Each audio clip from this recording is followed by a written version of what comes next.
చిత్తూరు జిల్లా గంగాధర నెల్లూరులో కబ్జాదారులు పేటరేగిపోతున్నారు. దేవాదాయ శాఖ భూములకే కన్నం వేస్తున్నారు.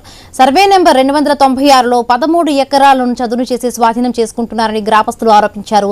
హిందూ ధార్మిక సంఘం ఆధ్వర్యంలో గ్రామస్తులు నిరసన ర్యాలీ చేపట్టారు. గతంలో తహసీల్దార్కు వినతి పత్రం అందించినా పట్టించుకోలేదన్నారు. ఇప్పటికైనా అధికారులు స్పందించి కబ్జాదారుల నుంచి ఆలయ భూములను కాపాడాలని విజ్ఞప్తి చేశారు గ్రామస్తులు.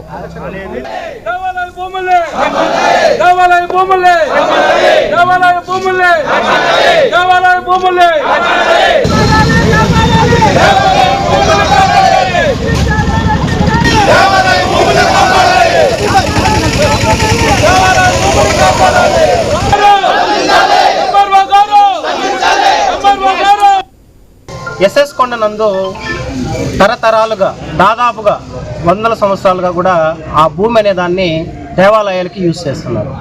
ఇక్కడ ఏం జరిగిందంటే ఏప్రిల్ 21, 2025 సంవత్సరం ఏం జరిగిందంటే కొంతమంది గుడికి వెళ్ళి వచ్చేవాళ్ళు ఆలయ ధర్మకర్తలు అందరూ కూడా కొంతమంది వ్యక్తులు జేసీబీలతో చొరబడి అక్కడ లెవెల్ చేస్తూ ఉన్నారు పట్టాలు పొందడం కోసమని.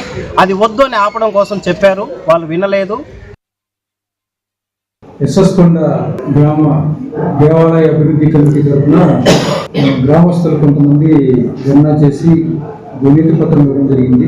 గుంజం గ్రామ లెక్కదారులో సర్వే నెంబర్ 296లో 60 ఎకరాల 73 సెంట్లు ప్రభుత్వ భూమి ఉంది. ఈ ప్రభుత్వ భూమిలో అక్కడ ఈశ్వరుని గుడి మిగతా ఆలయాలన్నీ కూడా అందులో ఉన్నాయి. సో ఈ భూమి అంతని కూడా గుడి కమిటీకి రిజర్వ్ చేయాలని ఇదివరకే ఆలయ అభివృద్ధి కమిటీ తరఫున ఒక రికమెండేషన్ కలెక్టర్ గారికి ఇవ్వడం జరిగింది.